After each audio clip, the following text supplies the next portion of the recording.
ఇంకోటి అనుకుంటారనుకోవడానికి కాదు, వాళ్ళు చెప్పినట్లు పార్టీలకు అతీతంగా నాతో ఉన్న వ్యక్తులు ఉన్నారు.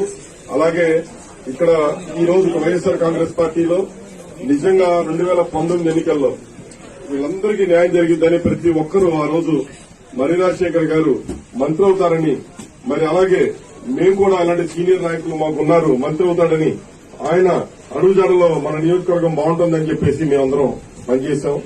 పనిచేసిన క్రమంలో మాకు కుటుంబ సభ్యులుగా ఆప్తులుగా తయారై మొత్తం అందరం కూడా ఈ రోజు నాతో సన్నిహిత సంబంధంగా తయారవడమే ఒకటే కొత్తగా అనేది లేదు అసలు. ఎందుకంటే గత 4 తరాలుగా 3 తరాలుగా అనుబంధంగా ఉన్న ఇక్కడ అన్ని కుల మతాలకు అతీతంగా అందరం వరుసలు పెట్టుకుని పిలుచుకుంటా ఉంటాం. అందరం ఒకళ్ళింటో ఒకళ్ళు భోంచేస్తా ఉంటాం. ఎటువంటి పరిస్థితుల్లో ఏదో ఊరికే కాదన్నా, ఖచ్చితంగా నా మనస్ఫూర్తిగా నేను చెప్తున్నాను, నాకు కాని పక్షంలో మర్రి రాజశేఖర్ గారికి ఇస్తే 20 కోట్లు నేను చందా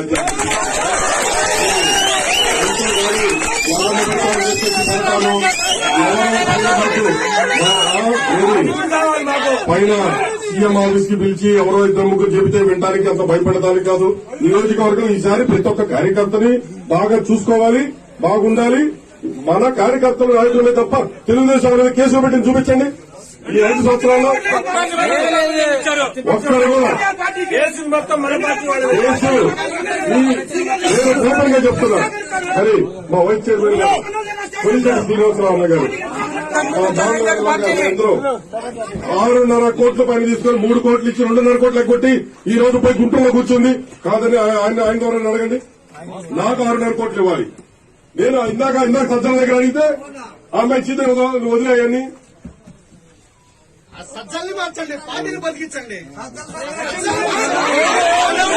ఎమ్మెల్యేలు మాకొద్దు. ఈ రోజు గుంటూరు నుంచి ఎవరు వస్తారా, లేకపోతే విజయవాడ నుంచి ఎవరు వస్తారో మాకు అవసరం. చిలకలూరుపేట వ్యక్తిగా ఇక్కడ నేను ఉన్నానా లేదా అనే దానికన్నా చిలకలూరుపేట వ్యక్తిని, నిజమైన వ్యక్తి, కరెక్ట్ అయిన వ్యక్తిని పెట్టండి. నిన్న చిలకలూరుపేట వ్యక్తిని ఇచ్చారు. ఒక ఆడపిల్ల కష్టం తెలుసన్నారు, అదన్నారు, ఇదన్నారు. మీరు అన్నట్లే ప్రతి ఒక్కళ్ళు ఏదేదో పాటలు పెట్టారు. అందుకే ఎవరన్నా పాటలు